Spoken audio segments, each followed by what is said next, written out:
ఏం సత్య, ఇవాళ సండే కదా, ఎక్కడికి వెళ్దాం? ఎక్కడికి వద్దండి. ఏంటో డల్గా ఉన్నావు? జాబ్ చేస్తానని అత్తయ్య గారిని అడిగాను. ఆవిడేమో సీరియస్గా రియాక్ట్ అయ్యి వద్దని చెప్పారు. అయినా ఇప్పుడు నువ్వు జాబ్కి వెళ్ళాల్సిన అవసరం ఏముంది? నేను ఉన్నాను కదా సంపాదించడానికి.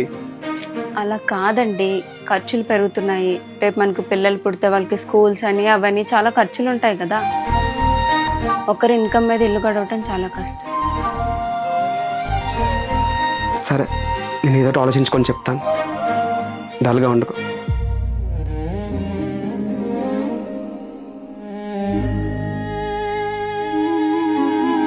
ఏరా, మీ ఆవిడ ఏం చెప్తుంది?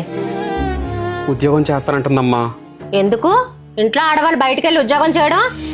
అయినా మన ఎంట వంట లేదు, బయట తిరగడం బాగా అలవాటు అయిపోయినట్టుంది. అందుకే. అమ్మా, నువ్వు చదువుకున్నావు కదా, మరి నువ్వెందుకు జాబ్కి వెళ్ళలేదు? నన్ను ఆ రోజుల్లోనే మా నాన్నగారు ఇంటర్ వరకు చదివించారా. నేను జాబ్కి వెళ్దాం అనుకున్నాను, కానీ మా అత్తగారు పంపించలేదు. మీ అత్తని ఆపేసిందని నువ్వు మా ఆవిడని ఆపేస్తున్నావు కదమ్మా.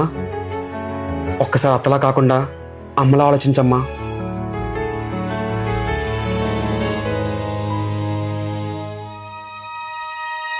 నన్ను క్షమించరా. నీకు నచ్చిందే నువ్వు చెయ్యమ్మా. ఓకే అత్తమ్మ. అర్థం చేసుకుని భర్త దొరకడం నిజంగా నా అదృష్టం.